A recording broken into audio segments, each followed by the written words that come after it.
Hello നമസ്കാരം. ലോക T20 cricket ടൂർണമെൻറ്റിൽ drop in പിച്ചുകളെക്കുറിച്ചുള്ള വിമർശനം ഉയരുന്നു.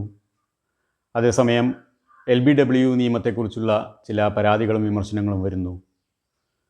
ഇതിനിടയിൽ ലോകകപ്പ് ക്വാളിഫയർ ഫുട്ബോളിൽ ഇന്ത്യ ഒരു വിവാദ ഗോളിന് തോറ്റ് പുറത്തായി. ലോക T20 ടൂർണമെൻറ്റിൻ്റെ ഓരോ ഗ്രൂപ്പുകളിലും വിജയികളെ തീരുമാനമായി വരുന്ന സമയത്ത് സൂപ്പർ 8 ആര് കടക്കും എന്നുള്ള പ്രവചനങ്ങൾ പലതും കാറ്റിൽ പറക്കുകയാണ്. ഗ്രൂപ്പ് എയിൽ പ്രത്യേകിച്ച് അട്ടിമറിയൊന്നും സംഭവിച്ചില്ലെങ്കിൽ ഇന്ത്യ എന്തായാലും സൂപ്പർ 8 എത്തും. അതേസമയം രണ്ടാമത് ടീമായി കയറുമെന്ന് നമ്മൾ കരുതിയിരുന്ന പാകിസ്ഥാൻ പുറത്തേക്കുള്ള വഴിയിലാണ്. ഇന്നലെ കാനഡയോട് വിജയിച്ചെങ്കിൽ പോലും നെറ്റ് റൺ റേറ്റിൽ വളരെ പിന്നിലുള്ളവർ വെറും 2 പോയിൻറ്റുമായി പുറത്തേക്കുള്ള വഴിയിൽ തന്നെയാണ്. പ്രത്യേകിച്ച് അത്ഭുതങ്ങളൊന്നും നടന്നില്ലെങ്കിൽ USA ഇന്ത്യയോടൊപ്പം കയറുന്നതാണ്. ഗ്രൂപ്പ് ഡിയിൽ നിന്ന് ദക്ഷിണാഫ്രിക്ക ഓൾറെഡി ക്വാളിഫൈ ചെയ്തു കഴിഞ്ഞു. അടുത്തൊരു സ്ഥാനത്തേക്ക് കനത്ത പോരാട്ടമാണ്. ഗ്രൂപ്പ് സിയിൽ ഒന്നും പറയാറായിട്ടില്ല. അതേസമയം ഗ്രൂപ്പ് ബിയിൽ ഓസ്ട്രേലിയ തുടർച്ചയായ 3ാം വിജയവുമായി മുന്നോട്ട് തന്നെയാണ്. സൂപ്പർ 8 പോയിരിക്കുകയാണ്. അതേസമയം അവിടെ ഒരു അട്ടിമറി നടന്നത് സ്കോട്ട്ലൻഡിൻ്റെ കാര്യത്തിലാണ്. സ്കോട്ട്ലൻഡും ഇംഗ്ലണ്ടും തമ്മിലാണ് അടുത്ത സ്ഥാനത്തിന് വേണ്ടിയുള്ള മത്സരം. പക്ഷേ നിലവിൽ ഇംഗ്ലണ്ടിൻ്റെ കാര്യങ്ങൾ പരിങ്ങലിലാണ്. സ്കോട്ട്ലൻഡിനെതിരായ മത്സരം മഴ കൊണ്ടുപോയതും ഓസ്ട്രേലിയയോട് തോറ്റതും അവരുടെ സാധ്യതകളെ പിന്നോട്ടടിച്ചിരിക്കുകയാണ്. നെറ്റ് റൺ റേറ്റിൽ വളരെ പിന്നിലാണ് അവരുള്ളത്.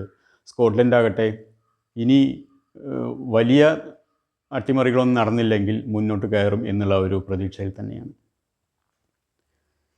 കഴിഞ്ഞ ദിവസം ബംഗ്ലാദേശും ദക്ഷിണാഫ്രിക്കയും തമ്മിലുള്ള മത്സരത്തിൻ്റെ നിർണായകമായ സമയത്ത് വിജയിക്കാൻ 20 ചില്ലറ റൺസ് വേണ്ട സമയത്ത് 20-ലേറെ പന്തുകളുമുള്ള സമയത്ത് മഹ്മൂദുള്ളയുടെ പാഡിൽ പന്ത് കൊണ്ട ഉടനെ ദക്ഷിണാഫ്രിക്കൻ താരങ്ങൾ LBWന് അപ്പീൽ ചെയ്തു. അമ്പയർ വിരൽ ഉയർത്തുകയും ആ പന്ത് അപ്പോൾ തന്നെ ആ നിമിഷത്തിൽ തന്നെ ഡെഡാവുകയും ചെയ്തു. എന്നാൽ അതിനിടയിൽ പാഡിൽ നിന്നും ആ പന്ത് നേരെ ബൗണ്ടറി ലൈനിൽ കടന്നിരുന്നു. പിന്നീട് അമ്പയറുടെ തീരുമാനം തെറ്റാണെന്ന് തെളിയുകയും അത് ആ ഡിസിഷൻ റിവോക്ക് ചെയ്യുകയും ചെയ്തു. പക്ഷേ ആ 4 റണ്ണ് കണക്കിൽ കൂട്ടിയില്ല. നിയമപ്രകാരം ആ 4 റണ്ണ് കണക്കിൽ കൂട്ടിയില്ല. കാരണം അപ്പോഴേക്കും ബോൾ ഡെഡായി കഴിഞ്ഞിരുന്നു. എന്നാൽ അന്തിമ ഫലത്തിൽ 4 റൺസിനാണ് ബംഗ്ലാദേശ് പരാജയപ്പെട്ടത്. അതേസമയം പല കോണുകളിൽ നിന്നുള്ള വിമർശനം ഉയരുന്നത് എന്താണെന്ന് വെച്ച് കഴിഞ്ഞാൽ അമ്പയറുടെ തീരുമാനം റിവോക്ക് ചെയ്ത സമയത്ത് തന്നെ ആ 4 റണ്ണ് അനുവദിക്കാമായിരുന്നെങ്കിൽ ഒരുപക്ഷെ മത്സരം ടൈയാവുമായിരുന്നു. എന്നാൽ മഹ്മൂദുള്ളയുടെ ഒരു കൂറ്റൻ ഷോട്ട് ബൗണ്ടറി ലൈനിൽ വെച്ച് ഏഡൻ മാക്രം ക്യാച്ച് എടുത്തതോടെ അവരുടെ വിധി നിർണ്ണയിച്ചു.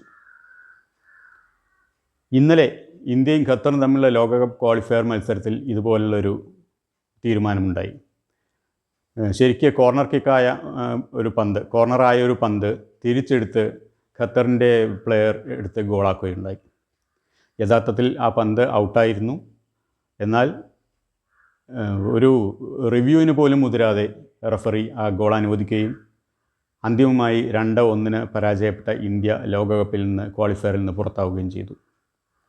എന്തായാലും കൂടുതൽ വാർത്തകളും വിശേഷങ്ങളുമായി ലോകകപ്പിൻ്റെ വാർത്തകളും വിശേഷങ്ങളുമായി വീണ്ടും കാണാം. Thank you very much.